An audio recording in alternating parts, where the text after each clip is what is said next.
ಕುಂಭಮೇಳದ ಕತೆ ಸಮುದ್ರ ಮಂಥನದಿಂದ ಶುರು ಆಗುತ್ತೆ. ದೇವತೆ ಮತ್ತು ರಾಕ್ಷಸರು ಅಮೂಲ್ಯವಾದ ಅಮೃತವನ್ನು ಪಡೆಯೋ ಸಾಹಸ ಮಾಡಬೇಕಾದ್ರೆ ಕ್ಷೀರ ಸಾಗರದಲ್ಲಿ ಮಂದಾರ ಬೆಟ್ಟಕ್ಕೆ ನಾಗರಾಜನಾದ ವಾಸುಕಿನ ಹಗ್ಗದ ರೀತಿಯಲ್ಲಿ ಸುತ್ಕೋತಾರೆ.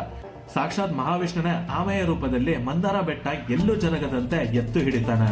ಈ ಸಂದರ್ಭದಲ್ಲಿ ದೇವತೆಗಳು ಮತ್ತು ಅಸುರರು ಬೆಟ್ಟನ ಜಗ್ಗಾಡಿದಾಗ ಮೊದಲಿಗೆ ಹಾಲ ವಿಷ ಬರುತ್ತೆ. ಅದನ್ನ ಶಿವ ಕುಡಿದು ನೀಲಕಂಠನಾಗುತ್ತಾನೆ. ಇದಾದ್ಮೇಲೆ ಅಪರೂಪವಾದ ರತ್ನ ವೈಡೂರ್ಯಗಳು ಬರುತ್ತವೆ. ಹಲವಾರು ದೇವತೆಗಳು ಹೊರಹೊಮ್ಮುತ್ತಾರೆ. ಅದರಲ್ಲಿ ಕೊನೆಯದಾಗಿ ಧನ್ವಂತ್ರಿ ಬರ್ತಾನೆ. ಅವನ ಕೈಯಲ್ಲಿ ಅಮೃತದ ಮಡಿಕೆ ಇರುತ್ತೆ. ಇದನ್ನು ನೋಡಿದ ಇಂದ್ರನ ಮಗ ಜಯಂತನು ಧನ್ವಂತ್ರಿಯಿಂದ ಅಮೃತನ ತಗೊಂಡು ಅಸುರರಿಗೆ ಕೊಡದಂತೆ ಓಡಿ ಹೋಗುತ್ತಾನೆ. ಇವನು ಓಡೋಗ್ತಿದ್ದನ್ನ ನೋಡಿ ಅಸುರರ ಗುರುಗಳಾಗಿದ್ದ ಶುಕ್ರಾಚಾರ್ಯರು ರಾಕ್ಷಸರಿಗೆ ಜಯಂತನನ್ನು ಹಿಡಿಯಲು ಹೇಳುತ್ತಾರೆ.